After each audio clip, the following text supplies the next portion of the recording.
Guys नै आङो डिउटियावहाय दङ। दिनै सानदेनि सार्जारि पेसेन्ट दङ, बेखौहाय जोङो नेफायदों। नाइट डिउटि फैबासो जों दा थांनो हागोन। जिरायनानै सिङानो साजोब्बाय आंखौ। नाइट डिउटिया दा 8टायावसो फैगोन आरो 1 घन्टा दंखौ। उपाय गैया आरो नेनांसिगोन, माबाबो खारग'वा।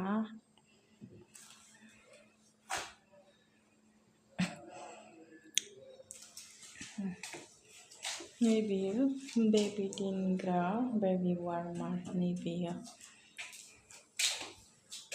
डक्टरनि चेम्बार, बेयाव डक्टरहा जिरायो, अपिडि।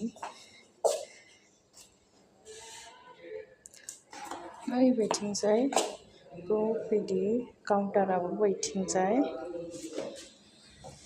नैबे जाबाय अटि रुम, सिसि केमेरा लगायजोबनाय गासैयावबो।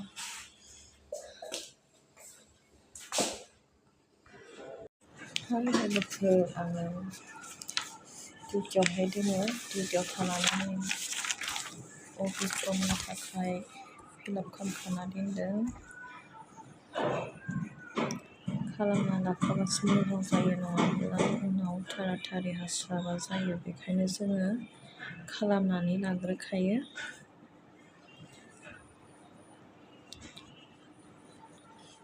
लोगोजों आंजों जों सानैल' दङ दिनै सानडे ना अफ। अनलि इनपेसेन्ट दङ, बे सासेल', बेखौहाय नेगासिनो दङ जोङो।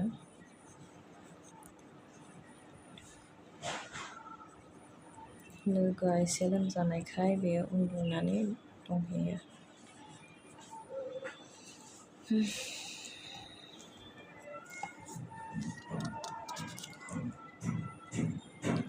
दिनै सानडेखाय जोङो इउनिफर्म गाना, बेलेग दिना गाननाय जायो। आं दिनै सिभिल ड्रेसावहाय फैदों।